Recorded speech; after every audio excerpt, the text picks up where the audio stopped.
Ladies and gentlemen, good evening and welcome to Whitley Auditorium. My name is Ben Cashton, and I'm a member of the Elon Periclean class of 2014. Because you are here, it is evident that you understand the gravity of the many issues facing our nation, our school, and the surrounding communities. For me and most of you, this is the first presidential election in which our voices can and will be heard. It is therefore vital that we have a clear understanding not only of the issues, but also the many perspectives on the issues and the reasoning behind those individual views. Tonight, we will hear from extremely qualified Elon students, professors, and staff on their views, and more importantly, why they hold such convictions. Here to help us in this endeavor tonight is award-winning journalist Dick Gordon. Mr. Gordon is the host of The Story, an interview-based radio show hosted by UNC Chapel Hill and distributed around the world by American Public Media, reaching over 100 stations each week. Mr. Gordon has made a name for himself as a seasoned war correspondent, Moscow correspondent, and South Asia correspondent for radio as well as television. With his expertise in global and local issues, Mr. Gordon will help guide tonight's discussion on economics, healthcare, and same-sex marriage. Please join me in welcoming Mr. Gordon to Debating the Issues.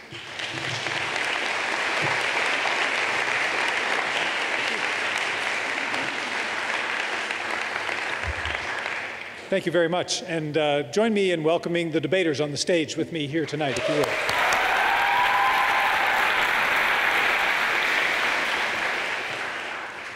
This is a terrific year for a debate, one of the best sessions of presidential debates that I can remember. Debates that I think that when we look back on this election, we will be able to agree, no matter what the result, that the debates fundamentally changed the election. At this point, we don't know how. The debates may have changed the election, but something close to 200 million people have watched the past 4 debates, the 3 with the presidents and the 1 with the vice presidential candidates. Depending on your perspective, you can say that what's happened in the debates has been good for the Republicans, good for the Democrats, and that's why it's exciting this evening that we have the opportunity to hear from both the independents and the international side to give that other perspective. I'm really delighted that the structure has been set up that way, and I think it offers a challenge to each one of the 4 teams here tonight. We don't know, looking back on the debates that we've seen so far, if there is a gotcha moment that we'll remember 4, 6, 8 years, 40, 60, 80 years from now. I know from going back through the history for the programs that we've been doing in the past month that there are those moments we get to pick. I mean, maybe it will be Mr. Obama's laissez-faire attitude in the first debate.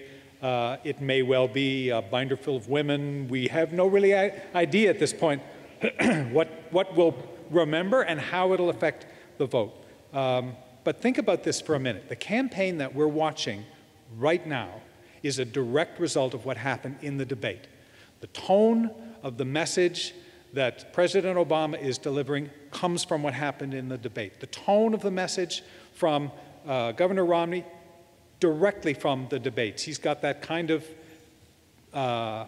high-sounding, patriotic message that a candidate who is trying to exploit momentum will carry through to the vote. Obama's still trying to be critical, which is something that he failed to do earlier in the campaign. And so the reason I'm doing that quick review is simply to say to you and to the people who you'll be hearing tonight that this isn't play. Not here, right? Most of you get to vote. And most of you will have a chance to listen to perspectives that you may not have heard tonight. This election is going to be so close, that much we know, that I say to you and to the debaters that minds could be changed tonight. And so this is politics that matters. And I'd ask you to give them your attention and your respect, and I think you'll find that as we move briskly through the statements. We'll get a chance to introduce your questions later on. So without further ado, we're going to go to the opening statements. Austin Peterson is going to speak first. These names have been chosen sort of at random, so we'll go through the opening statements as you see in your program, and then we'll get to the second part after the opening statement. So, Austin.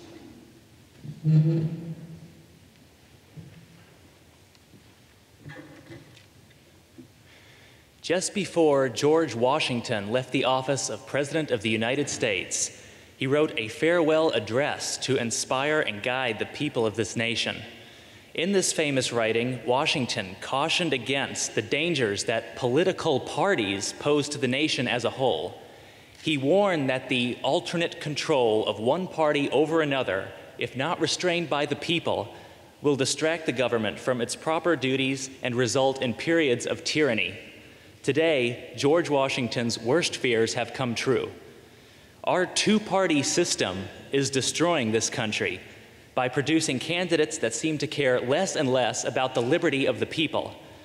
This election cycle, the Republicans and Democrats have once again given us two lackluster candidates whose stances on issues such as health care and the economy are far more similar than they are different. But this is the whole point of the two-party system, the two-party duopoly. It keeps the American people focused on a senseless battle between two increasingly identical ideologies. Instead of allowing people to vote based on their ideals, the duopoly forces people into voting for candidates who are automatically tied to the set of rigid and often contradictory principles that their party upholds. For example, why should Republicans who describe themselves as economically conservative support trillion-dollar spending on unnecessary wars? Or why would Democrats, who supposedly want the government to get out of people's lives, support increasing people's taxes? There are, of course, many independent and third-party candidates who run in elections, but the mainstream national media often refuses to give them a fair voice. Tonight, members of the independent team will advocate for alternative solutions to the economy, health care, and same-sex marriage that are scarcely offered by Democrats and Republicans. I have joined the independent team to support people who voice their perspectives and express dissatisfaction with the political parties that George Washington warned us about. Thank you.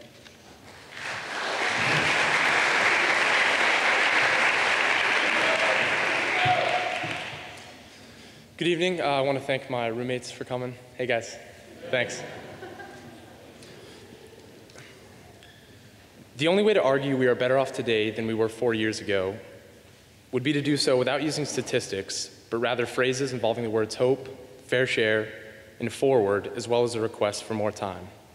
If we spend more and raise taxes, we can reach the utopia promised to us in speech after speech. Should we trust a man whose experience and knowledge about how to grow an economy and raise the standard of living for all Americans is centered around a belief that apart from government and collectivism, we cannot achieve?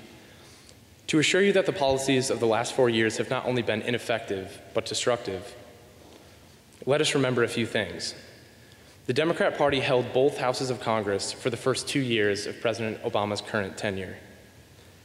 Policies were enacted, and now we have results. Middle-income Americans have seen their income come down by $4,300. Healthcare costs have gone up by $2,500 per family. The national average for the price of gas when Obama took office was $1.85. Today it is $3.70. Last year, over 70% of college graduates reported moving back in with their parents. The question now is, do we continue the policy of growing government and our debt?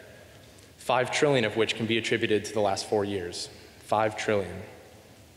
Or do we hire a man and a party who understand that the growth of our economy, rather than the growth of government and debt, raises standards of living, creates wealth and jobs, and helps alleviate poverty? The contrast between the two candidates' qualifications and beliefs are stark. One believes all Americans should share in everything. The other believes all Americans should share in the opportunity to prosper. What we have seen is that there are efficient and less efficient ways to do this. The way to achieve this goal is not through financing a bloated government that is full of inefficiencies, but rather to empower citizens through their own economic means and free pursuit of their dreams. The possibility of upward mobility is what makes this country great. Let's elect a man who believes that a free people pursuing their aspirations, rather than being told they cannot do it on their own, can grow, invent, flourish, create wealth, and enjoy the highest standards of living in the world. Thank you.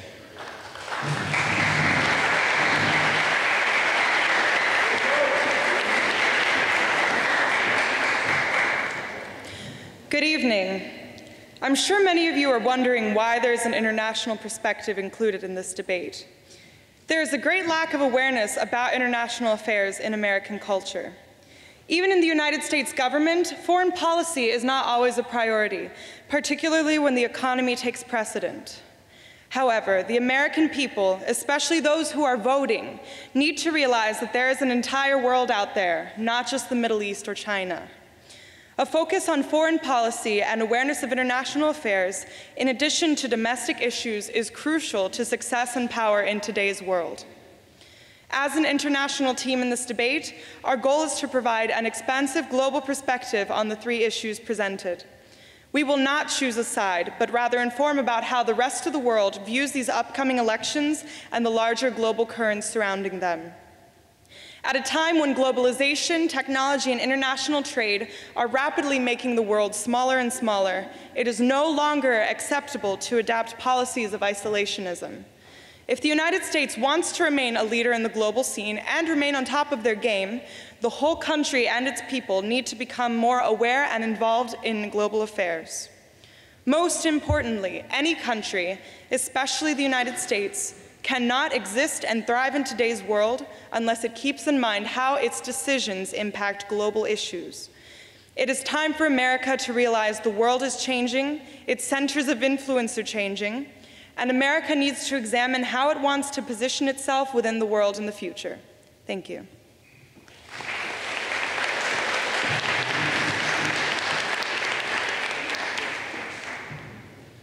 Good evening. Tonight, the Democratic panel would like for you to keep in mind as you hear the various statements that the effects of a president's policies do not dissipate as soon as that president leaves office. Public policy has consequences for many years. When the Democratic Party regained control of the White House in 2008, the economy was still shedding jobs. And 8 million jobs that we lost throughout the course of this recession cannot be regained overnight. The economy is slowly but surely recovering. The gross domestic product has been steadily on the rise, and unemployment is on the decline.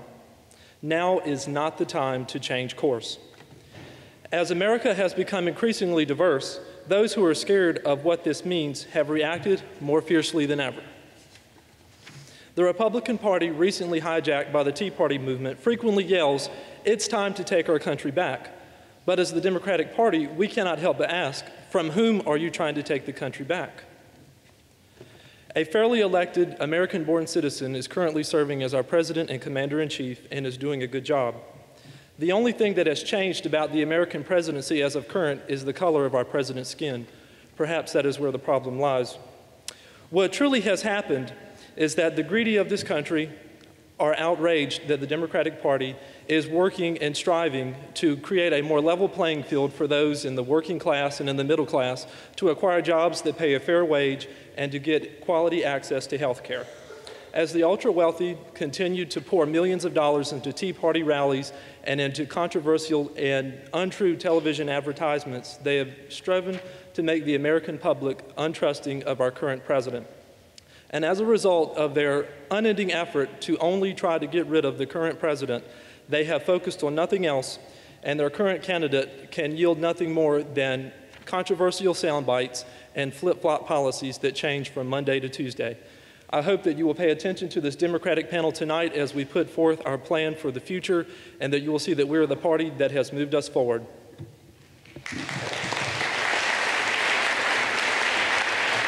We're going now to economic statements, and starting with Rebecca Censali with the Republicans. Rebecca.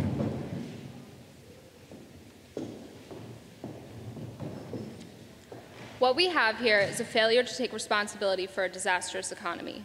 Day after day, small business owners and their families take blow after blow to their bank accounts because of President Obama's so-called fair tax plan. I come up from a family who has built their own businesses from the ground up. My great-grandparents immigrated here from Poland and Italy and worked hard in steel mills to provide for their large families. As my grandparents grew older, they decided to create their own companies so they could be self-sufficient and pass something down to their children to provide for their families too. Now, through sleep-deprived nights, financial struggles, and 100-hour work weeks, my parents, grandparents, uncles, and aunts collectively employ about 500 people and are attempting to keep their businesses afloat during this recession. President Obama claims he is taking from those who are too well off and giving to those in need. But is that really the solution? President Obama is stripping the freedom from these small companies, ripping these job-creating institutions limb from limb because he considers them the ones who are stealing from society. Well, Mr. Obama, I would like to tell you one thing. I built that. Why are you attacking the companies that have created 65% of the new jobs over the past 17 years and employ half of all the private sector employees? Each week, my father tells me about a new regulation he must abide by or a new payroll tax that has been issued. When will it stop? Mr. Obama is strangling our economy one business by one, diminishing the labor force and increasing debt every day. We must put an end to this madness. Instead of hurting these job creators, entrepreneurs, and inventors, why don't we fuel their ideas and help them create more opportunities for everyone to succeed?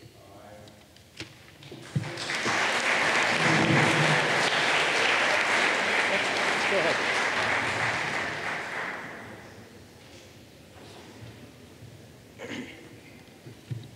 Good evening. We all know why the economy collapsed 4 years ago. The U.S. housing market was not regulated. Wall Street had trillions of dollars worth of mortgage-backed securities that they sliced and diced and used as collateral. Bear Stearns, Merrill Lynch, and Lehman Brothers went belly up as millions of homeowners all across this country realized that their primary asset became their primary liability. Disposable income of Americans vanished, and had Social Security been privatized like Congressman Ryan wanted, our seniors retiring with dignity would have been a pipe dream. The Democrats do not reject capitalism. We believe in the idea of free enterprise, consumer choice, fiscal responsibility, and deficit reduction. We do not believe the government is the center of everything, and we do not reject the notion that government does not always have the answers. What we do reject here is the assumption that government cannot fix an economy that is shattered. The auto bailout saved 1 million jobs, and under President Obama, we have led ourselves out of the Bush recession that was losing 800,000 jobs a month and have created and sustained 5.2 million jobs. President Obama has cut taxes for 95% of American families, and that includes our veterans. Gallup Economy said that the unadjusted unemployment rate is now at 7.3%, and it is dropping. This president has not failed, and the economy and its recovery is alive and well. Thank you.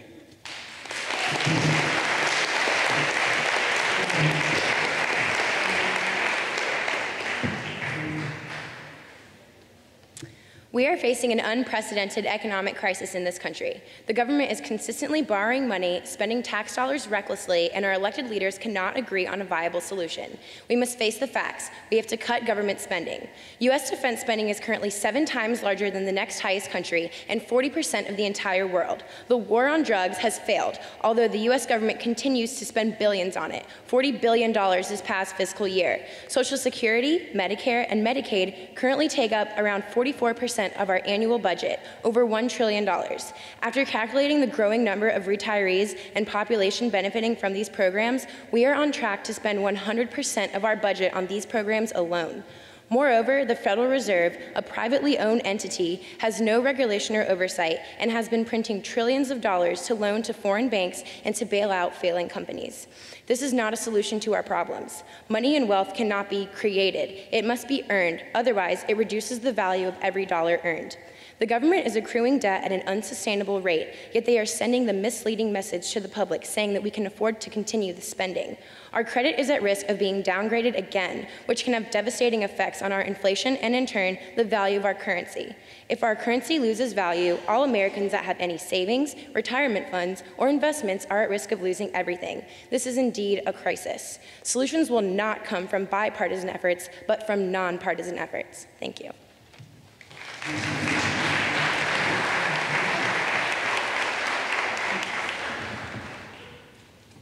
Hello.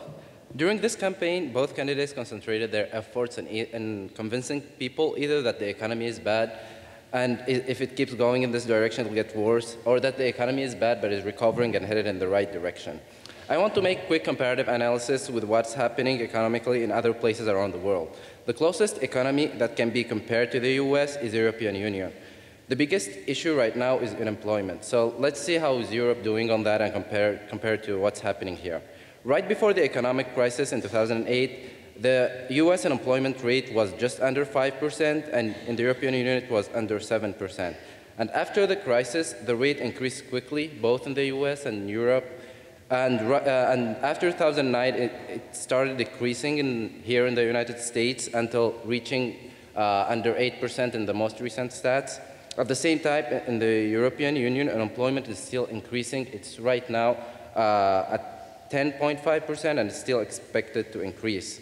It is very important to understand that what is happening in the economy, in the US economy, is highly affecting other parts of the world and also is being affected by what's happening there too. The interdependencies of resources, supplies, markets, and economies in general make it crucial to be aware of international events. The world is watching the American economy closely, and America should be doing the same. Thank you.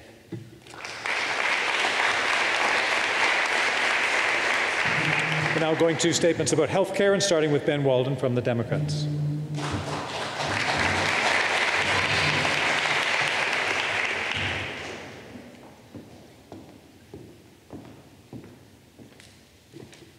Good evening. In 2009, this country had the highest healthcare costs relative to the size of our economy out of any nation in the world. Healthcare costs more right now than it ever has. Regardless of how you feel about the size of government, the role of government, something must be done to control the outrageous cost of healthcare in this country. It's not a Democratic issue and it's not a Republican issue, it's a human issue. Thankfully, something has been done. In 2010, President Obama signed the Affordable Care Act into law. According to the nonpartisan Congressional Budget Office, this bill will substantially reduce the cost of health care, decrease the deficit by $143 billion, and provide health insurance for 32 million people by 2019. Unfortunately, I don't think I've ever heard of a more misunderstood piece of legislation. Let's talk about the facts. The most controversial part of the bill is the individual mandate that requires uninsured citizens to purchase private health care insurance. Many people question the government's authority to require citizens to buy a private commercial product, insurance. But don't we require drivers to have car insurance if they want to travel on our roads? Like uninsured drivers, citizens without health care insurance place a burden on all of us. Some may continue to bash the Affordable Care Act, but to those who do, I would say, what is your alternative? Do you simply say, no, you're on your own? My response and the response of my party is that no, you're not on your own, and we're all in this together. Thank you.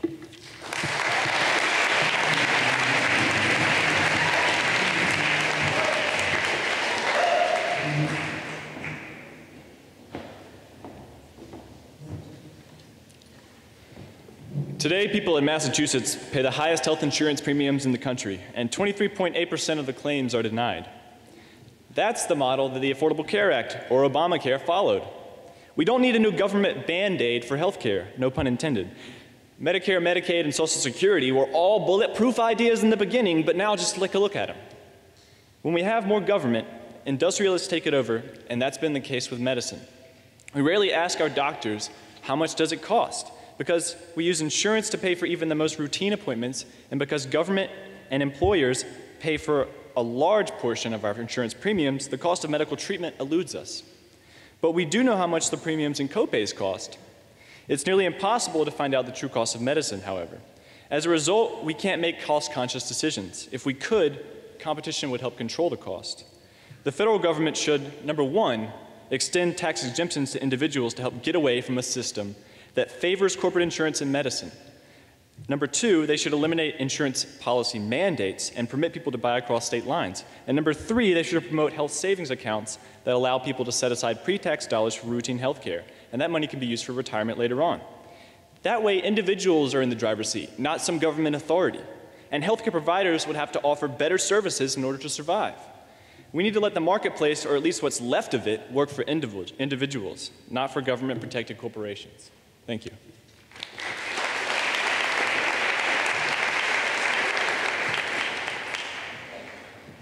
Hey guys. On Tuesday, August 28, 2012, New Jersey Governor Chris Christie said that America has world's greatest healthcare system.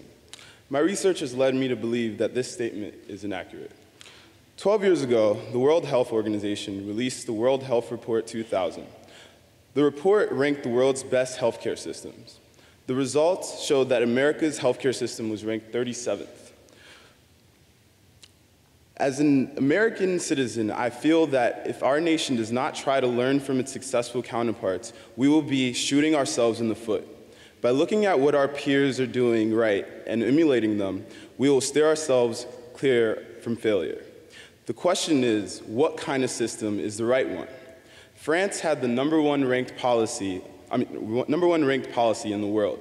The French system combines private and public sectors to provide universal health coverage to all. Most citizens receive their insurance through their employer, and almost everyone has supplemental private insurance. The fact that France's plan has worked for France does not mean that it will work for America. We need to realize that whether or not it is Obamacare or Romney's plan, there must be a solution for America. Thank you.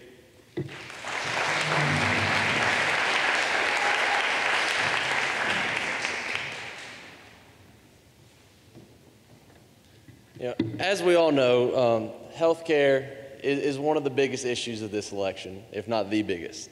The Affordable Health Care Act, commonly known as Obamacare, is one of the few things that Obama was able to get through during his time in presidency. So obviously it's very important. I have a couple numbers I would like to share with you guys as to what was required to pay for this bill. So the first thing is required is to raise taxes on the American citizens by $500 billion. That's an average of $2,500 per household. That's based off more taxes of what they're already paying. It also takes $500 billion from Medicare, another government program that is used to provide health care to everyone. Now, I talked to my uncle, who's a prominent doctor in the southern part of Virginia, and I asked him, I said, Uncle Tom, how does this affect you as a doctor? How does Obamacare affect you? And he said, honestly, I don't know how Obamacare affects me. It's 4,500 pages. Me or my colleagues, we don't have time to read that. I do know that Medicare immediately affects me. As of right now, this man employs almost 200 people, and his profit margin is 25%. With the cuts to Medicare, he immediately makes 2.5%. He's not able to pay for investing in new technology. He's not able to hire new people. And he might have to pay more healthcare costs to support the people that he already hired. And now, as a small businessman, President Obama says he wants to create jobs. But if he really wants to create jobs, why would he cut jobs from the ones we already have? Thank you.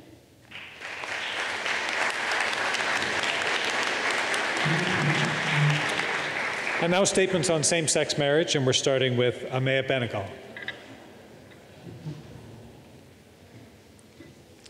In 1948, the Universal Declaration of Human Rights was written with over 30 articles explaining the basic rights of men and women. The clauses of Article 16 state that men and women have the right to marry, they're entitled to equal rights of marriage, their marriage shall be entered with full consent, and that the marriage is entitled to protection by society and state. Now, some countries have interpreted this as the legal grounds to legalize same-sex marriage, and as of 2012, 10 countries have fully legalized and recognized same-sex marriage. These countries include Norway, Denmark, and Canada. In other countries, the process to legalize same-sex marriage is under consideration, such as France. Though for the most part, same-sex marriage is banned in dozens of countries around the world. These countries are mainly ones which include strong values such as Chile, Saudi Arabia, Indonesia, and Pakistan. And with regard to the United States, marriage is not a part of federal law, so it's left to individual states to decide, and so far, only a few states, such as New York, have legalized same-sex marriage. As an international student, and as a supporter of same-sex marriage, I want to ask Americans, in the future, will America's policies on same-sex marriage shift to those other 10 countries, or will it maintain the status quo? Thank you.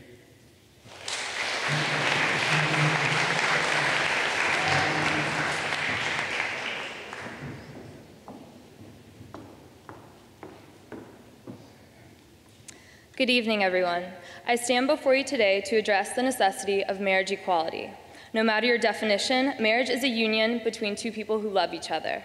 The true issue in same-sex marriage is that legally married people get special rights that non-legally married people do not, which is a form of discrimination. That is why I am proud to support a president that treats members of the LGBTQ community as equal citizens of these United States. During his 4 years in office, President Obama has ended a ban on openly gay members of the military and disavowed a federal law defining marriage as between a man and a woman. 6 months ago, he publicly announced his support of same-sex marriage. President Obama understands America's past and our immediate need to move forward. Because where Martin Luther King had a dream and Billie Jean King had a title, Democrats see a future. A future not far from here, where same-sex marriage is no longer part of a platform, but is instead a reality. For Mitt Romney and Republicans that do not believe in marriage equality, I have a message for you. You tell us that the government should stay out of our taxes, our businesses, and our right to bear arms. Then I ask you to stay out of our marriages. Because if you are simply trying to preserve the sanctity of marriage, then I suggest that you attempt to outlaw divorce and not outlaw love. Thank you.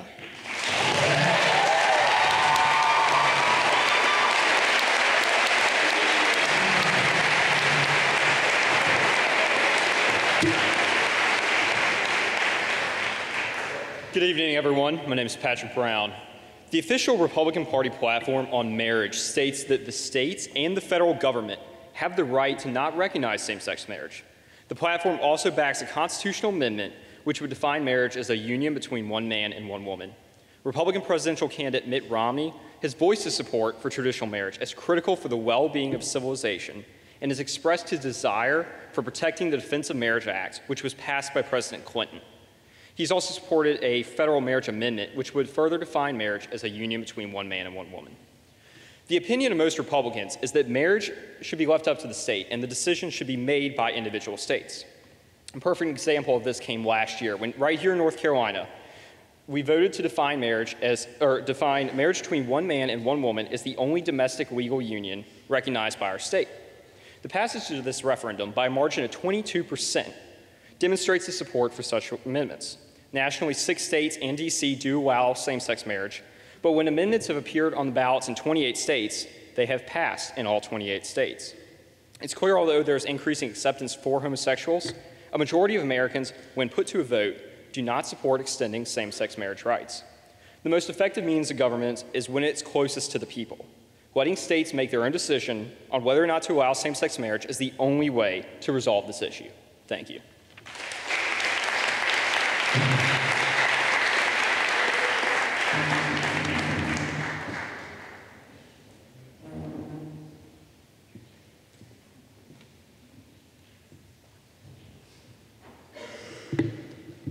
Good evening.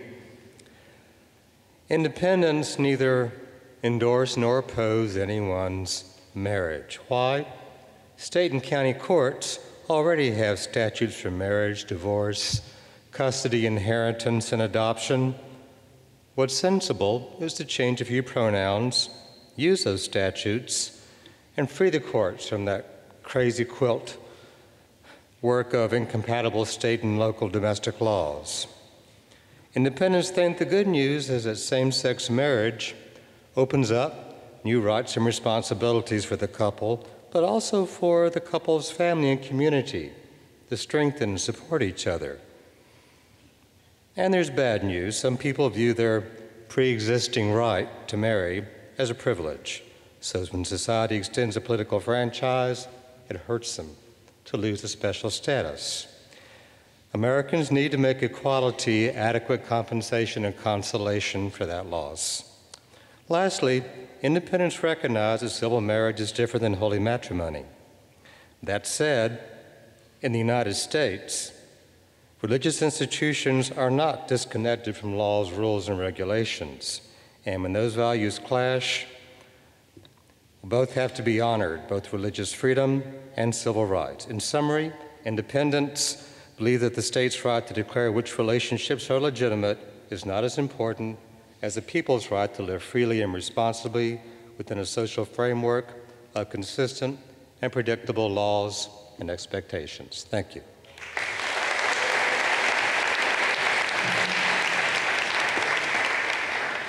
And now to our closing statements. We begin with the Republicans. Jack Miner Jr. Jack.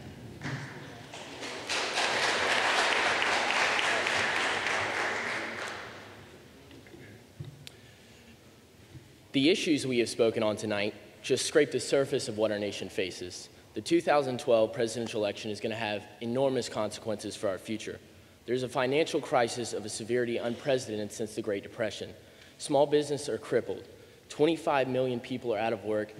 And at home, states' rights are being ignored, and abroad, our leadership is disappearing. We are at a crossroads. This is not a choice between two candidates. This is a choice between two futures. The president's future means a growing debt, 23 million people out of work, and 50% of college graduates struggling to find good work. The president's future is a bigger government that spends more, a government that regulates and controls more of our lives. While the president has faced challenges, placing the blame on the previous administration and even stooping as low to blame racism is no longer acceptable. The opposing future limits the growth of government and gets spending under control. The opposing future is one of job creation and hope in America. Now is your time. Will we remain a prosperous nation, or will we slide further into debt? It rests in your hands. You are whose interests the government serves. Will we choose a future where leadership is bleak, or a future with an optimistic leader? This nation is the hope of all the earth. We have all been blessed by God and the struggles of generations before us. They have raised the torch for the world to see. It's a torch of freedom, hope, and opportunity.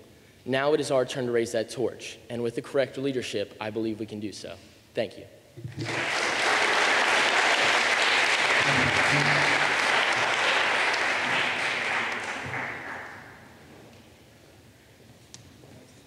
Good evening. Tonight you have heard from the two dominant political parties represented in this country. Well, the American public is becoming increasingly dissatisfied with the same tired principles upheld by both Democratic and Republican leaders, and the numbers back this up. Independents are the largest and fastest growing segment of the political electorate. In 1945, only 15% of Americans described themselves as independent. Today, that number stands at over 40%. This reflects the growing frustration and declining faith in the two political parties on the part of the American people. This is not without reason. During the last 12 years, both the Democratic and Republican parties have at some point held the presidency and congressional majority. Yet, the economy is still slumping. Our health care is consistently ranked outside the top 20 in the world, while costs remain prohibitively high, and same-sex marriage continues to divide our nation. Something has to be done. My fellow team members have offered alternative solutions to the most important issues voted on by the Elon students, faculty, staff, and community. We are not suggesting that the five of us reflect the full spectrum of political beliefs upheld by independents. There are, of course, many viable solutions addressing the economy, healthcare, and same-sex marriage. However, the diversity of views and opinions among independents is our strength, not our weakness. Indeed, tolerance and cooperation are the hallmarks of a democratic form of government.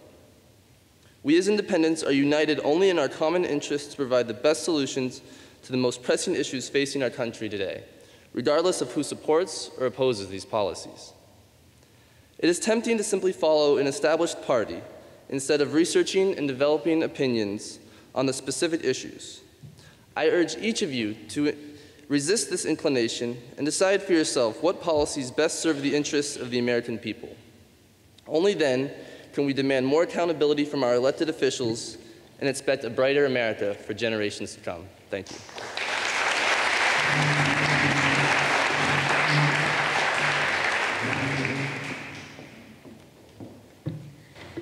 America has been referred to as many things. They have been accused of policing the world.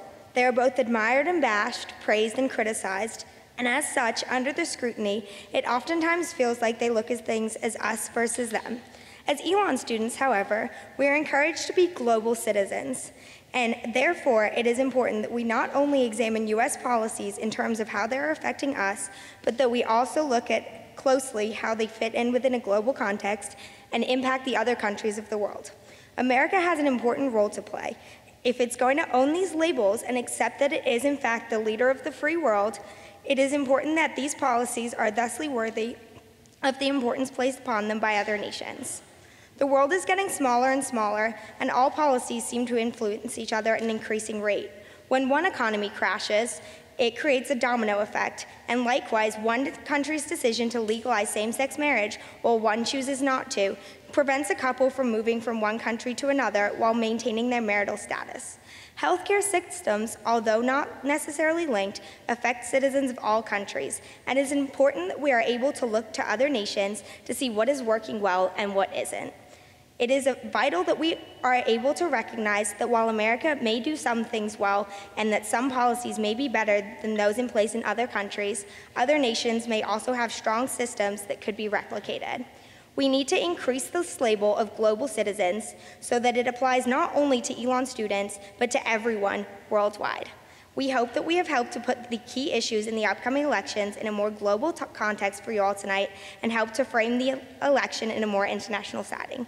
Thank you all for your time and attention here this evening.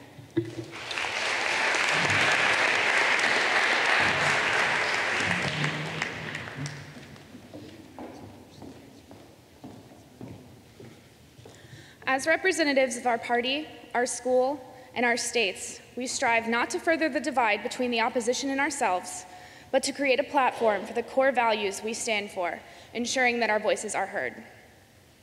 We need to stop living in the past, as only our future lies ahead. We stand for equality for everyone, regardless of gender, sexuality, race, religion, nationality, and socioeconomic status, where our friends, families, peers, and colleagues are not simply tolerated, but are given equal opportunities and are treated with respect. We stand for an economy where everyone pays their fair share, and each American is given an opportunity to prosper.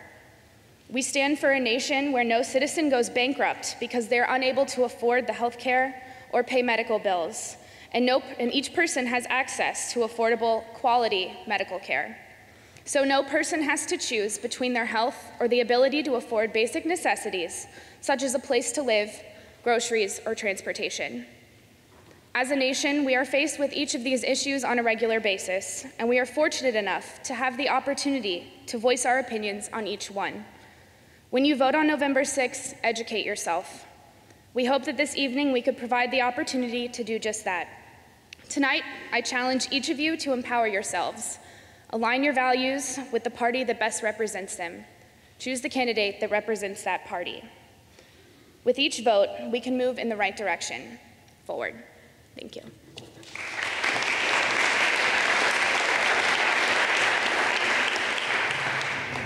Okay, thank you very much. Debaters, we're going to move now to the question and answer period. We're going to take just about a 2-minute break while we organize some of the questions that we've received so far. And I would encourage you, if you have a question based on something that you've heard from the stage just in the last few minutes, we have people monitoring our Twitter feed. Hashtag EU debate is the way to put a question in that we can still get to. Once we get into the questions, I'll be relying on your patience and that of the debaters to keep things moving along. So a quick break and then we're right back. Here's what we're going to try. We have a number of excellent questions. And in most cases, the people who have submitted the questions have chosen at least one of the teams they want to hear from. I will, at my discretion, choose a second team to respond to the first. All right, so I want to hear a little thinking on your feet. The first team will have 90 seconds, a minute and a half to respond to the question, and it'll be your decision to choose who on your team will speak to that. I'll give you a quick pause to choose someone to speak, and I will also warn those responders who's going to be the second to speak. I can tell you off the top that we're going to begin with questions about federal loans for students. I don't know why we'd be talking about something like that, but here's the question. It says, how would less government involvement affect something like federal student loans and the ability for people to go to college? How would less government involvement affect something like federal student loans and the ability for people to go to college? I'm going to start with the independents on this. The responders will be the Republicans, okay? The independents will be the first to talk about less government involvement and the effect on student loans. The Republicans will speak second to that.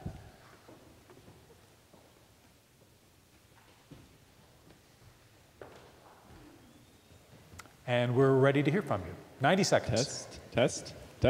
Can you all hear me? 90 seconds, and watch the people down there. Yes, you're on. Go ahead. Great. Does everybody in this room have a cell phone? Yeah? Yeah, did you notice anything about your cell phone that the price constantly goes down? And your plasma TVs and your computers? Those are all things that are very, very, very non-subsidized, non-regulated by the government.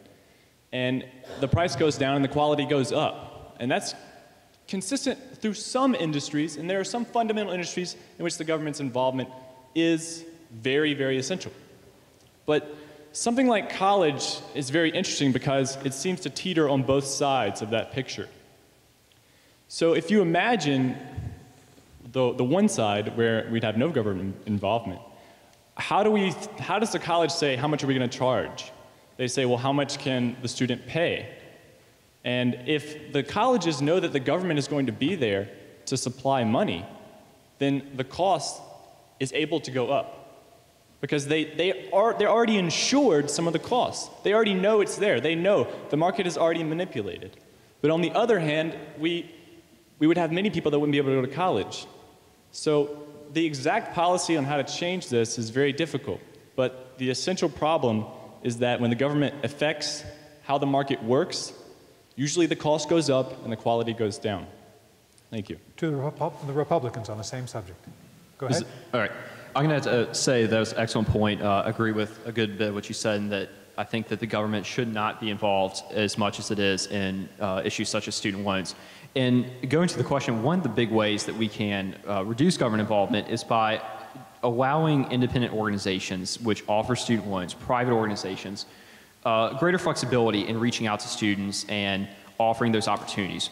We talk a lot about how the federal debt has increased, and one of the ways in which that has increased is the amount of money that the federal government holds that students have not paid off on their debt yet, and that is held by the federal government. By reducing the money that the federal government loans to students and allowing private organizations to loan that money, and the private organizations to take care of getting the money back from the students, this will reduce some of the federal deficit.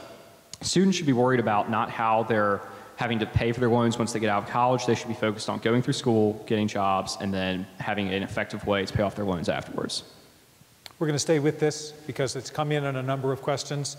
The phrasing of this question, who do you feel will most effectively put a college loan plan into place to actually bring down overall financial stress for grads? There's some assumptions built into the question. We're going to start with the Democrats on that. The international team will respond. So to the Democrats, who do you feel will most effectively put a college loan plan into place to actually bring down the overall financial stress for grads? Exactly what Mark was talking about here. Go ahead. I think, currently this is something that I deal with a lot on a day-to-day basis. As the assistant bursar at the university, I see all types of student loans coming in with the students trying to figure out how they're going to finance their account. And I think the model that we have right now with the federal student loans is actually quite good, and it's much better than what the private sector will give you. If you have the opportunity to receive a federal Perkins loan, it's at 5% interest, and if it's a Stafford loan, it's at 6.8%. And you receive a lot of securities with those loans. If you find that you're totally and permanently disabled, or if you're deceased, the obligations are off the books and you're no longer responsible for that. If you find that you're unemployed and you can't find a job, you're able to get forbearance with those loans so that you have time to get on your feet. And the interest rates are truly much more competitive than they are in the private sector. So I think what we really need to do is to continue to expand the opportunities that are available with those Stafford loans and with those Perkins loans. And I think that you will see that college access will continue to go on the rise, because those are very good student loan programs that are already existing through the Department of Education at the federal level. To the international team. First of all, differences between the United States higher education system and the rest of the world is very big. Like, the cost of education in the United States is much higher than any other place in the world. For example, in Europe, if you're a European citizen, you'll just pay like up to $5,000 a year and you'll get like a good education. But at the same time, you have to think, if the government will not pay for college for students, how will that affect the quality of that education? Right now, if you see the number of Nobel Prizes that are being given to alumni of American university, it's the highest in the world. So the education in the United States should be a matter of bigger debate, not only between the two parties. But the college education costs in European countries is often heavily subsidized by the government, right? And what's being suggested here is that less subsidy might force the colleges to be a little bit more competitive and not inflate their prices. What about that? If you're going to leave the higher education to be like free, completely free market, that might have like adverse effects because colleges will go just maybe after profit and they won't have the government to help them pay for their costs. So I don't know if it's like a good idea to leave them to go to a completely free market, and that way you can't really control the quality of your education. 30 seconds from the independent team. You started this. Keep the government out of the business of financing secondary, post-secondary education. So if we look at Europe right now and America, we're both very much in debt. And right now, all of us students are probably collecting a lot of debt. And with our college education and the rapid growing a number of college degrees in our country, the value of the college degree is going down. Simply, isn't it? Isn't our college, the value of it going down? We're taking a mortgage out and we have no house. Most people, as the Republicans pointed out, aren't even getting a job if they have a college degree. 50% upwards of that, maybe. Thank you very much. All right, we're moving on to the next question. This is immigration. The first group to answer will be the Democrats. Pay attention. Followed by the international team. The question is, how do you feel about immigration and how the presidential candidates, plural, are handling it, or are they handling it? How do you feel about immigration and how the presidential candidates are handling it in this campaign? We don't need a briefing book. This comes right to the front of our mind. Okay. Well, I believe that Barack Obama is obviously handling foreign policy very well, as you can see the decrease in troops in Iraq and Afghanistan. I think that the war is a little bit unavoidable at this point. I'm going to clarify. Immigration. Immigration is the subject we're talking about. No, it's okay. I rattled you. Okay. All right. How are the presidential candidates handling the immigration? Okay. All right. I'll start over. So I know that Mitt Romney has supposedly made comments towards supporting the Arizona legislation regarding immigrants who have come from Mexico to Arizona. And I think that as a whole, that policy is looked down upon, whereas Obama has continued to make improvements in, I would say, a lot of areas. I know that Mitt Romney openly opposed the DREAM Act, which gives the children of immigrants who came here illegally but were born here the same opportunities as us, but Mitt Romney has decided that he is not supposed that. So I think that Barack Obama has definitely done a better job, but I think the area needs improvement overall, any way you look at it. I'm going next to the international team, and Republicans, I'm going to bring you in on this one as well. So international, next please. Yes, so first of all, both candidates in regards to immigration seem more concerned with either the number of votes or just about the current system than about the people who are actually involved. Yes, although the Republicans do not support such reforms, such as the Deferred Action which Obama passed.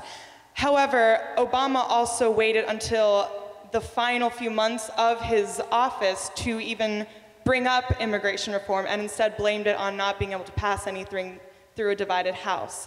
What it comes down to, illegal immigration is a huge problem internationally. It's a huge problem in Puerto Rico, where my family's from, but it's also a huge problem in even Mexico and all countries around the world. The way you deal with it, though, should not be an issue of politics, of finagling the laws, and basically what it comes down to, it's an issue of human rights and something that both parties need to think about very carefully before they start playing with votes. Thanks, and I've asked... I've asked the Republicans to join in on this as well because they were mentioned in the Democratic response. Republicans? Well, I think, I think the point you made about illegal immigration and what Barack Obama has done so far with his presidency is absolutely right. He ran on a platform as being a guy who Latinos could vote for. And he promised as soon as he would get into office, he would do something. Yet he waits till election season to try to pass the DREAM Act. Little fishy to me. Sorry? Okay, sorry. Well, anyways, he looked to pass the DREAM Act. Okay, that was a plan that benefited Latinos immensely. Governor Romney, he supports self-deportation. There's many policies in his ideas that are similar to the DREAM Act, as in Hispanics can earn their citizenship through serving our country, which is, something I think is a very good idea. But it also makes conditions hard for those who use our health care and spend our tax dollars, for uses that they don't pay taxes on. I think that's unfair. Okay, and I just quickly wanted to get in on this. Can everyone hear me? Okay, so whenever people think about immigration, you kind of think about two different things that you associate with it. It's kind of like the crime that goes along with that or them taking our jobs. And I think that as independents, we really kind of want to target the root of those issues. And it's not anything about self-deportation. It's more about kind of seeing what's causing all these immigrants to come to our country and steal our jobs. It's because we have all these heavily subsidized businesses going into these countries, and I'm talking about primarily Latin American countries, that go in and, have a really large impact on their policies over there, their business policies, their domestic policies. And also, this is just a solution that we have to maybe decreasing the crime between US and Mexico, is legalizing all drugs. Emily, quick point from you. Oh, sorry. I thought this was just a response tier. Yeah, it's actually. Can you do it in 15 seconds? Yeah. Quiet, please. Well, I wanted to address the idea of self-deportation. I think that Nikki talked about human rights. Self-deportation is basically making the lives of these immigrants so hard that they want to go back to their terrible lives. So I think that self-deportation is a terrible policy. Thank you.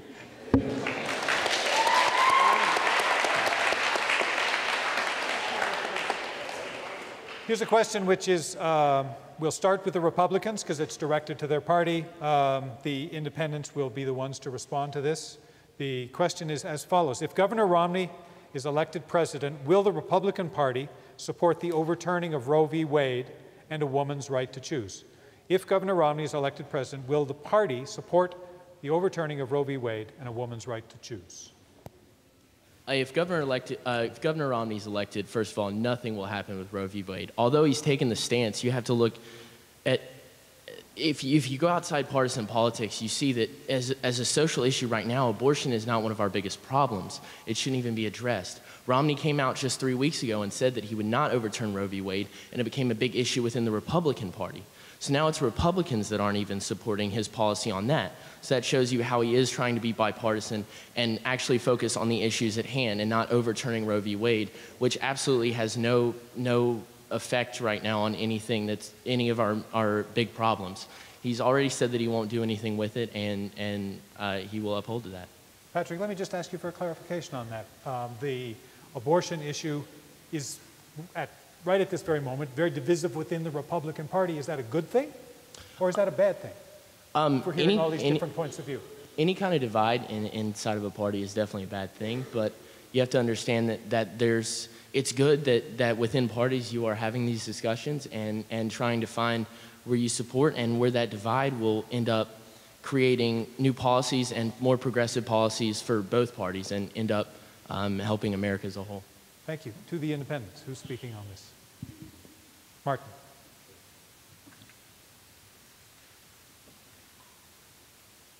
Yeah, back in the 1970s, evangelicals, conservatives wanted to get the attention of people, and so they decided to make two issues that evangelicals really hadn't thought that much about with consensus before, litmus tests: homosexuality and abortion.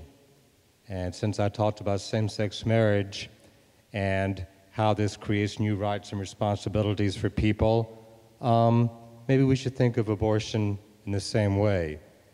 People agree on a great deal of rights and responsibilities as far as individual rights, family, and child care. And I think that the American people can find their way on that. Thank you very much. I'm going to move on to a question which will begin with the Democrats. This is a question on corporate tax rates and payroll taxes, if you want to decide who in the team is going to answer that. And we're also going to hear on that same topic from the international team. The question is as follows. American business is strapped with high corporate tax rates, payroll taxes, and soon to be Obamacare health taxes on employees. Romney says he'll eliminate those barriers to economic growth. Obama says he'll continue and add higher personal and capital gain taxes. Why should I keep my company in the US if Obama wins? Is that clear enough? Yes. Okay, and we're going to the international team after. Go ahead, please. All right. I feel as if the president has been very clear about where he stands as far as corporations being taxed. He said that he wanted to cut the tax rate for corporations. This is not something that can be disputed. We can look on PolitiFact and find that. Both of the candidates said they wanted to cut taxes for corporations in order to alleviate some of the pressures they feel as a business. Now, the question that we come across is which one is going to add the most to the deficit? And I believe that will be Governor Romney's plan. To the independent team. I just want to say that the United States corporate tax is, if you combine the federal and state taxes, the highest in all developed countries around the world. But at the same time, the United States was able to be the world's strongest economy with that in the past 20 years. But at the same time, after this economical crisis, corporations need to have less of a tax burden. But how much would you decrease taxes? Would you do it at the federal level or the state level or both? That's a very difficult question to answer because at the like right now the debt is growing, and if you're gonna decrease taxes, that's less money in the pockets of not in the pockets, like for the government, and that will increase the debt. I just want to bring the Republican team in on this question of tax. I think it could be helpful to think about, I lived in Massachusetts when Mitt Romney was governor there, and it's one thing to talk about raising and lowering corporate tax rates, which is obviously already very high, but it's another to talk about closing a lot of the loopholes that corporations have benefited from, and I think both parties can agree with that's kind of frustrated for some people. So when Mitt Romney was governor, he was able to close a lot of those loopholes. So if you lower the rate, close a lot of the loopholes, we have huge corporations not paying any taxes, which seems crazy. He was able to save about $500 billion throughout his tenure, and that's strictly by closing loopholes. So I think his business experience in that state has, his track record's pretty good as far as balancing a budget, education, and then when it comes to corporate loopholes, I think he did a fantastic job of that. Democrats, anybody want to respond to that? John?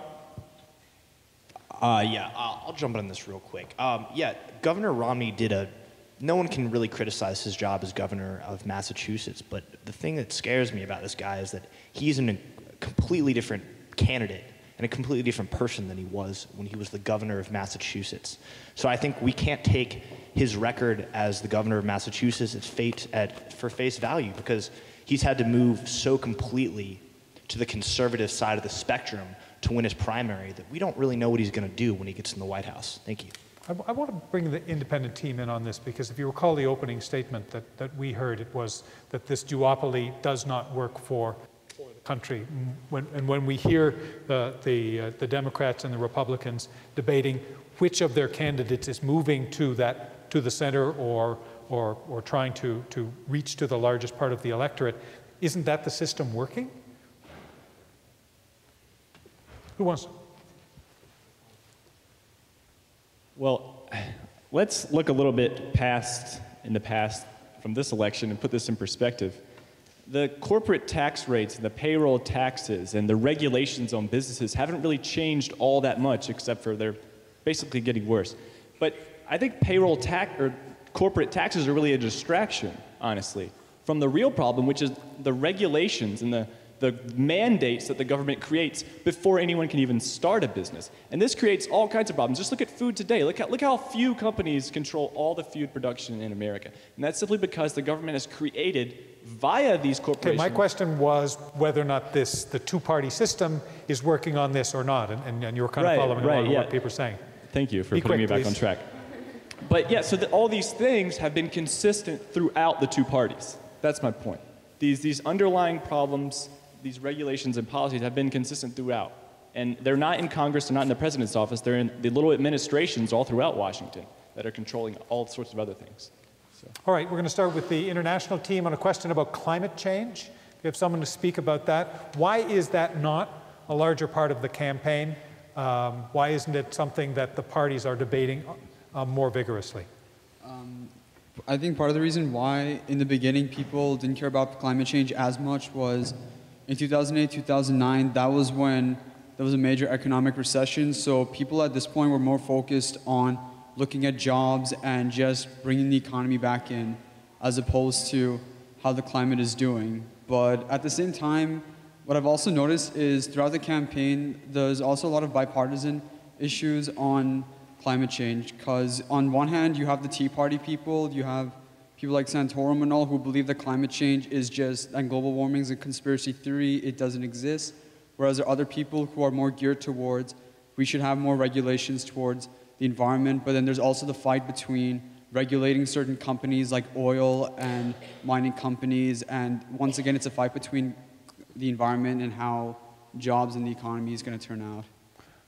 And to the Democrats on this same question, I'm going to turn it a little bit. The suggestion that's being made here is that the circumstances of the economy at any one given time dictate how a government in office should respond to climate change. Prices are up, we just can't deal with it right now, we'll get back to it at a later time. Who would answer that? I'll answer that. John, go ahead. Well, when it comes to issues on the economy, that's where the focus of both political parties would have been, because they don't want to seem as though they're being distracted by a side project, which would be wind energy. But as far as this president is concerned, it seems like the Republican Party just wants to worry about the two failures of energy policy when there have been thousands of companies that have succeeded with the green energy stick, but all they want to talk about is Tesla and Solyndra.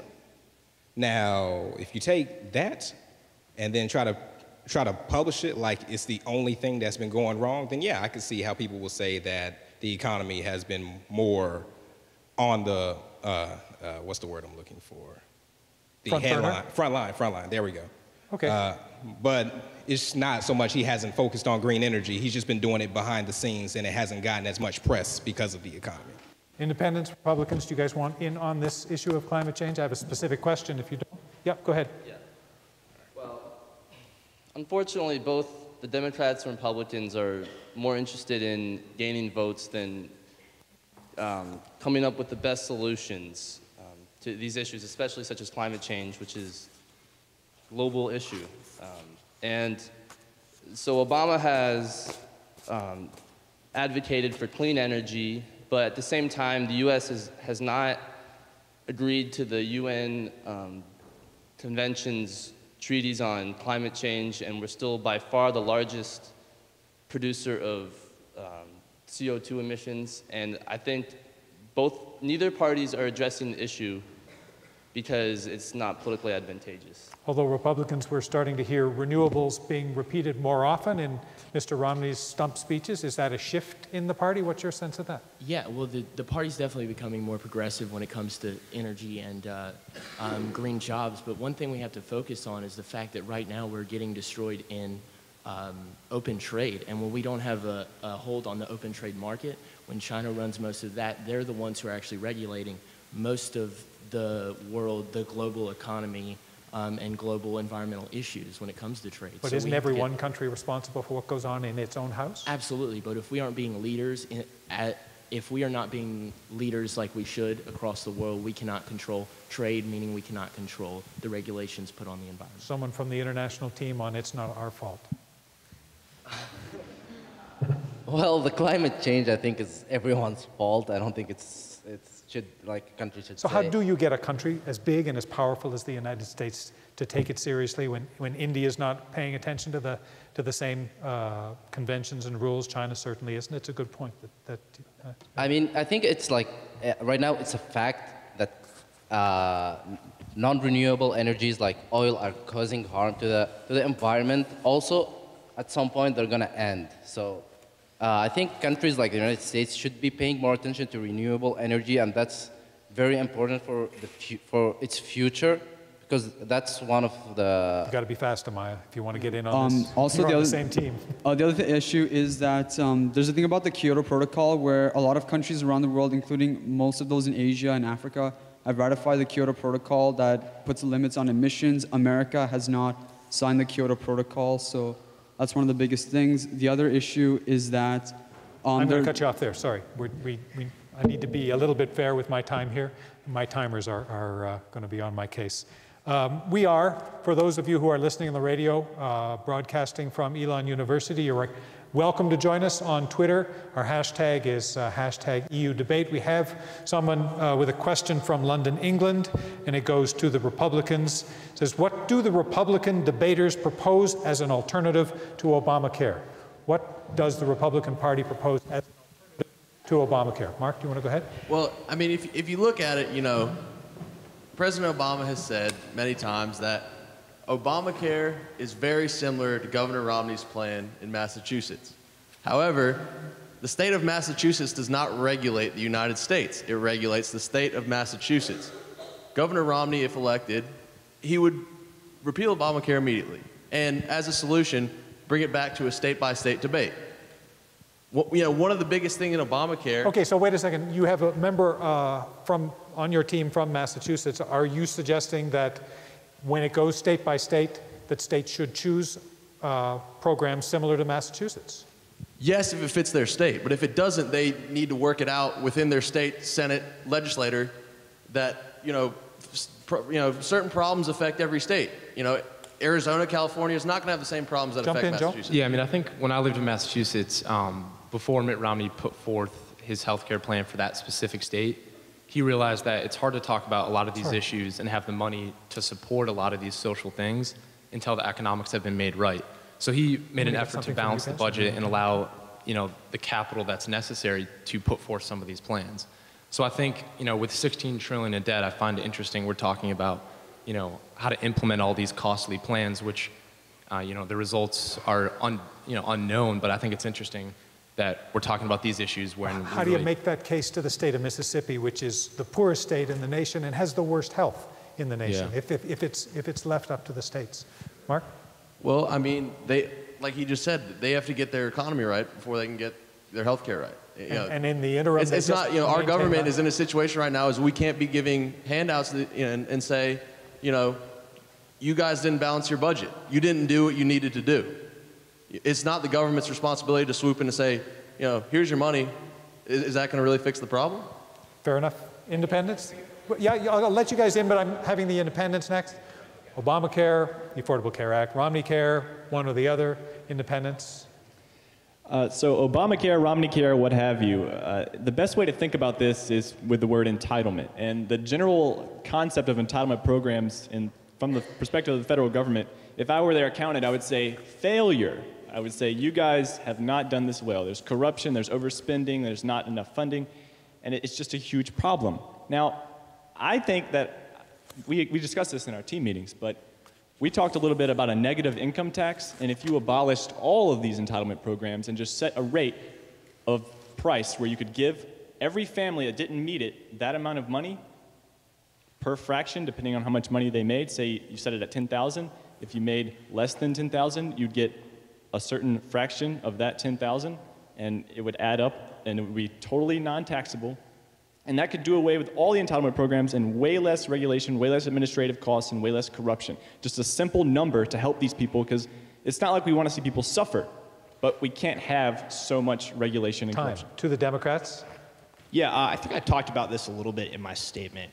Unfortunately, the reality is Republicans do not have a logical alternative to Obamacare. There's just been no alternative presented. I mean, Paul Ryan's best idea, when I say bet, Paul Ryan's best idea is to turn Medicaid into a voucher program. I don't think that's something that anybody wants. There's been a lot of talk about the role of government. It's the role of the government to protect American citizens from the actions of rogue states and terrorists. I think it's also the role of government to protect Americans from the ravages of cancer.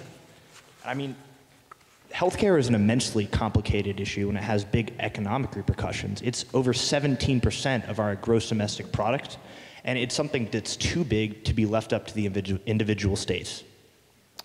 Thanks very much. I'm actually I'm gonna move on if you guys are okay with that. There's other questions? I wanted to say You want 15 seconds? Yes, I would love 15 seconds. Well, you guys said something about if a state were to not have enough money, it's their fault that they didn't balance their budget. I really find that ridiculous. I think that it's essential for us to think of America as a conglomerate, because that's when we are most successful. My timer says you've made your point. I haven't got any questions from the audience, and it surprised me about same-sex marriage, because I understand it's been spoken about a little bit here on campus.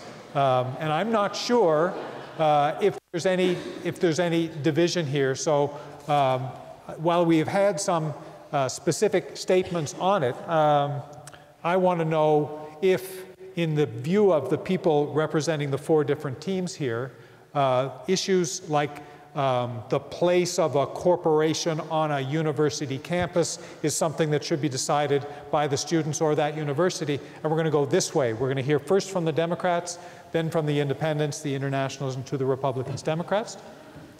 I would say that being a part of Elon's campus means that I appreciate people's values, their rights. I appreciate and encourage diversity, and I think that everything that Elon stands for is somehow the opposite of what Chick-fil-A stands for. I understand your right to make great chicken sandwiches, and businesses, thanks to Citizens United, are now a voice. Corporations are a voice. So should students have the right to determine who does business on the campus based on? I mean, I think so. I think that Elon's an amazing university, and just because of what we do stand for, I think that students should be allowed. Unfortunately, I don't agree with some of how the students have chosen to vote, because I think that we need to look at Chick-fil-A as having like very discriminatory policies, and I would just ask every Elon student if they would think of themselves as someone who would discriminate against their neighbor or their roommate or who's in their dorm, if they're really thinking of that person when they're voting to keep Chick-fil-A on campus. Natalie, you're next. Okay, so the question was, should students have a say in whether or not... Should students be able to determine the presence on campus of various corporations based on issues that the students decide on? Okay, I think that the students definitely have a say in what kind of food is being served on campus, because they're the ones that are eating it. So in a way, they should be able to decide, and it should be what the students want to eat. When you go into something like corporate responsibility, social responsibility, and the decisions that they make outside, like what they choose to fund and say where they get their food products from, that kind of gets a little bit wishy-washy, because I'm a vegan and I don't agree with the way that a lot of these food companies produce food on this campus. But does that mean that we should ban every company that doesn't have the most sustainable environmental practices and that practice these terrible animal agricultural and your answer to that is, in a way, yes, but not in the way that Elon was proposing to do it on SGA. Okay. Internationals. I would just like to say that I guess what I was going to say is that this is a democratic nation. It was founded on democracy, and as such, it's not our place to talk about if someone's opinion is right or wrong, or to judge them for feeling that way. It's as Elon's place to listen to what everyone on campus wants, and students need to get involved in the decisions being made, and it should be up to them to vote on these decisions, because... And to have a say or the say in determining who does business on campus? I think for the most part, the students are the ones that are eating it, the students are ones that are going to be there. It's kind of up to them to vote on it. I'm going next to the Republicans. She's on your team. Yeah, real quick before he actually speaks on it, I had a question about the procedure and what this actually had to pertain to election issues and why this issue is being brought up here. It came up on the, I recognize that. One of the reasons that same-sex marriage is included as a topic is that it is a topic of significant interest. And Did you or did you not say that it was not a student-submitted question, though? Excuse me? And that you're, in fact, just stirring up controversy that's already plagued the Does your university? team have an answer Yes. to my question? Thank you. All right. Thank you. The response to the question would be, as someone who's on SGA, I would agree that this is an issue which certainly is relevant to the student body. However, when anyone comes on campus, and we're talking about a vendor here, there's a lot of misinformation that's been spread about Chick-fil-A, and I'll leave that alone for now. You're all welcome to research it farther than it seems to have been. However, I believe that the student body has a simple choice, and that is the economics of it. If Chick-fil-A is not having anyone eat it, then there's no reason for it to be on campus. We talked earlier this year, and Chick-fil-A was the most used or most eaten at food group on campus. We learned this during SGA senior staff meetings. If Chick-fil-A is not being eaten on campus, then there's no reason for it to be here. But so long as it's being eaten, I see no reason for it to be removed. We are going back to questions from the audience. Here's one about spending cuts to arts and science. Two examples that are given in this questionnaire are PBS and NASA. What would the teams propose to do about spending cuts to arts and science? I'm going to start with the independents on my right. Take a moment.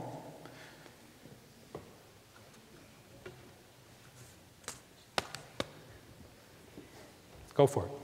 Okay, well, people shouldn't be forced to pay for these things, such as PBS and NASA. The government has to steal money from the population in the form of taxation in order to pay for this kind of thing. And I believe that theft is wrong. I don't endorse the government taking money from people and forcing them to pay for these things that they might not want to pay for, and they have a right not to pay for them if they don't want to. If they want to contribute their money voluntarily to some organization, then they can do that, but the government has no right to force them to pay for these things. Okay, Democrats. Got a mic there? You know, I'm really scared to think about what would happen to PBS if it were to become something that's privatized. I mean, if you look at the Learning Channel as an example, that used to be something that was supported with government funds, and since it's been privatized, I mean, you have the luxury of, you know, not learning medical and scientific knowledge, but now you're seeing things like Honey Boo Boo. So I mean, you know, you really have to sit long and hard and think about, you know, the consequences of privatization. And I think that we all benefit in some way, you know, through the PBS and through the unbiased and in the information that you get on that channel. And I think we also benefit from the work that NASA's doing. We may not see it now, but I think in the future we may find ourselves in a position that we're very happy that we made that commitment to research and that we may ultimately have something to gain from it. I have a question here about Obamacare. The health care issue is one that strikes me as one that has brought out some fairly interesting divisions among all four teams. I think it was the Republican team that said in the opening statements that Obamacare is in effect an unacknowledged tax of about $500 million. Did I get that right? Do you want to just explain like a bit more detail about that and what the Republican alternative would be to that? We're going back into the healthcare debate, all right? You're saying Obamacare is a tax of about $500 million. What's the Republican alternative if we accept your number? Yeah, I think a good distinction to make with this scenario is you have one candidate who, in Massachusetts, when he was looking to put forth a health care plan, brought his principals to the table, sat down and worked together to come up with something that he thought would work for the state. What we have in the other situation is a candidate who, you know, the entire bill was written behind closed doors. It's thousands of pages. So I'm not sure that that's an effective way. I mean, the information surrounding healthcare is so convoluted. I'm just not sure, you know, with another government program at such a large level with $16 trillion can be that effective. I'm not sure where that argument would be able to be made. I mean, there's a big difference between writing a 4,000-page bill, you know, in some room in Washington versus coming to the table, here are my principles, let's try and figure out. You're leading me to a sides. question which we'll end with, but I want to go to the Democrats on this before we move on. Who's going to speak on that? First of all, this is not Massachusetts, this is the United States. Second, The Affordable Care Act is not a secret. If you care enough to educate yourself, you can find any provision you want online. Thirdly, the Affordable Care Act is an investment in the nation of America. It's predicted to cut the deficit by over $100 billion in the first 10 years, and eventually it'll cut the deficit by another $1 trillion, which is by the US Census. That's not a partisan fact. But not only is the Romney campaign misleading people, they won't reveal anything about their own. I think that's an interesting point when you talk about all the potential cuts and all the potential money it could save. But I think it's important, now that we have a record, it's one thing to look at a candidate saying this will cut hundreds of billions or trillions. Because I think when President Obama was running in 2008, he said, I'm going to cut the federal deficit in half. And it's gone up by $5 trillion. So I'm not sure that these projected statements that people want to believe in are that effective, being that we now have a 4-year track record that is exactly the opposite of what. And something also to consider real quickly is just that you're going to have to be real quick. Okay, the jobs that we will lose and the GDP we will lose off of these cuts, like I said in my statement, we will lose jobs from Obamacare. Simply put. What jobs will be lost? Which jobs? Which jobs would they be? Who's losing the their job? healthcare industry and small business employers. Excuse me. Wait. Let me kind of finish. Go ahead. Go ahead. No, you asked the question, okay. so Mark, quick answer. Okay. What you don't realize is that there's a lot of small businesses on the line right now who are, are teetering on the brink. Times aren't good, okay? We all know this. This is common knowledge. Yep. But this little bit of extra tax, and it depends how many people they employ, but it is an extra tax. That's more money that they can't use to hire people. That's more money that they're going to have to lay off more people. Thank you. Quickly back to you, and then we're going to bring the other teams in. While there will be a tax imposed, it's an investment in all of the American people, which will eventually bring up our GDP. In addition, it's worked in other countries around the world, which is why we're ranked 37 in healthcare. And okay. Oh, and by the way, I'll be hastened to add, Governor Romney has proposed that we get rid of the healthcare law, but keep the 2 provisions that were polled and said were very popular. Constitutionally speaking, you cannot get rid of the individual mandate and keep those 2 provisions. So Governor Romney lied to all of you. To the international team. Okay, I just want to clarify something very quickly. When my colleague talked about the deficit, actually, Barack Obama increased the debt by $6 trillion and not the deficit, but the deficit decreased from $1.4 trillion in 2009 to $1 trillion. Take the numbers out of it. What's the point that you're making here? I it's get lost just like clarifying the difference between the deficit and the debt, because that's very confusing. Emily, quickly. Nikki. Sorry, go ahead. Yeah, so when they asked about what jobs specifically, I would just like to say, my grandparents were doctors in Puerto Rico for about 50 years. And Obamacare does affect Puerto Rico because it's a territory, and I know they have expressed, and their friends have expressed great concern because it does hurt, especially private, what do you say? Medical firms or whatever. But the point is, with Obamacare, it's really a mixed bag. In regards to Puerto Rico, it does give $6 billion to their already currently existing health care plan. However, the cuts to Medicare that would be required to pay for it would really hurt the island because they use more Medicaid. So it's bad either way. Who's speaking for the independent team on this? No, I want to hear from you guys. So the concept here is that we're having a battle about which government program is better, and none of us really know the details about any of them. I mean, we can't name them off. I mean, some of us have researched this, and we know them right off of hand because we've researched it. And it's not like we're engaged, but we're not turning 65. We're not about to collect our Social Security. We're not really that engaged with these programs. And the fact is about these programs that the government has consistently gotten it wrong.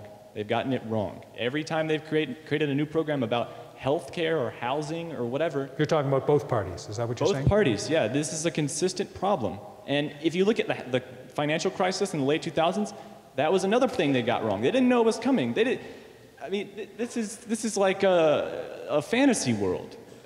If the government operated like a real business, they would have been done about a century ago. All right. So.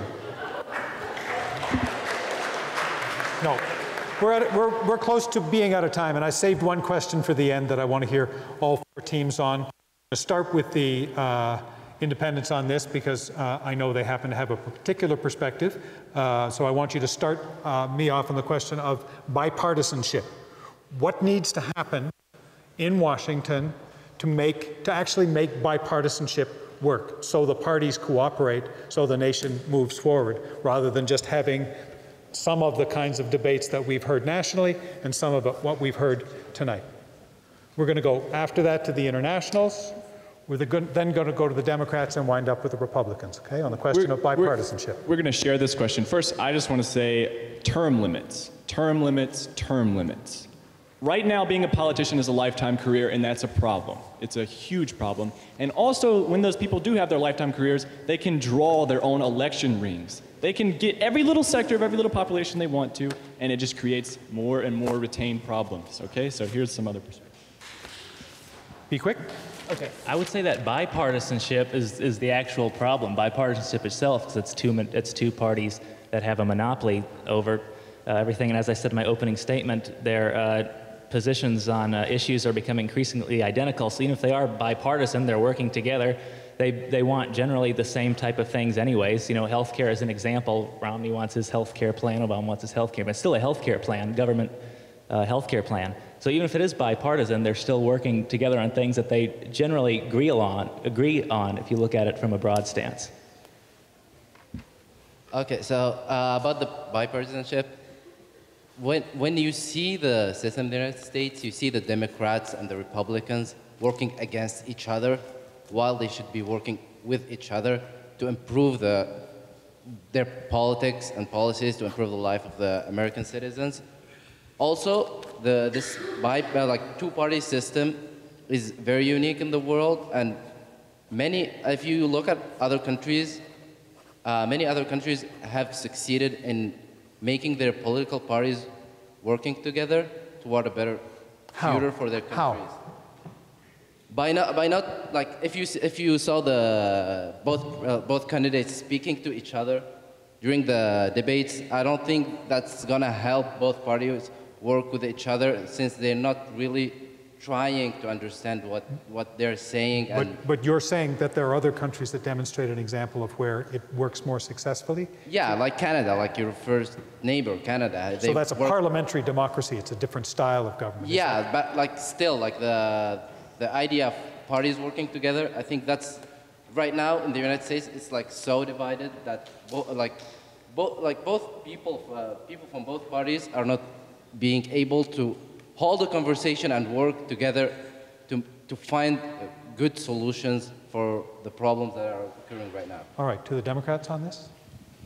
Yes, I would just like to speak about this. I think that in terms of bipartisanship, we all need to return to the central focus of the government, and that is that the government is here for the people. And I think that that needs to be our central focus, because it's leaving people without health care.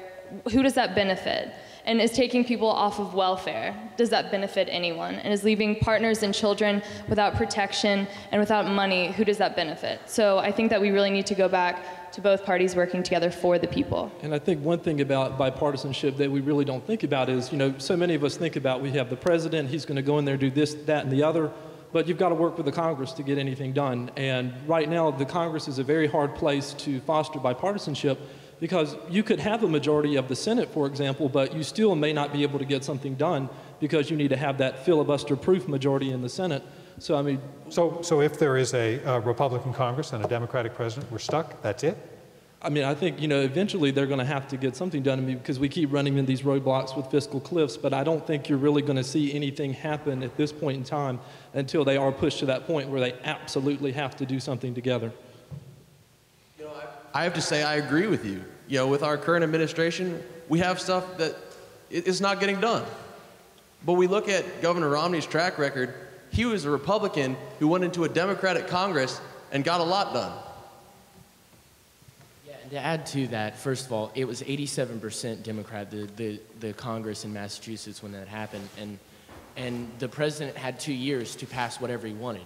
He had a supermajority in the House and a majority in the Senate, where literally any legislation should have been able to walk through without bipartisan help.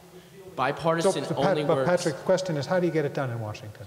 Bipartisanship only works when you have common values and morals that both parties agree on as a basis. You can only build after you find something in common. And does that come as a question of leadership, or does that come as a question of diversity? That is leadership and finding a basis of what America stands for and building off of that.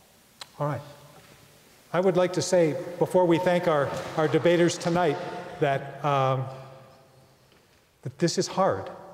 You know, I mean, it's one thing to prepare an opening statement and to be able to synthesize your views into 2 minutes or 90 seconds. We have some practice of that in the business of radio, and that's hard. But to sit in front of an audience and to sit with your peers and be asked to jump in on the major issues of the day, the major issues of the campus, that's really hard. And I've been particularly impressed by this group's agility and intellect tonight. I'd like you to join me in giving them a big hand.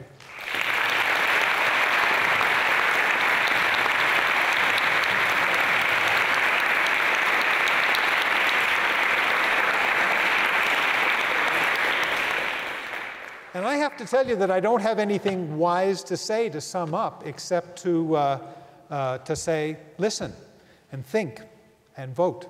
And thank you for being with us tonight. Good evening.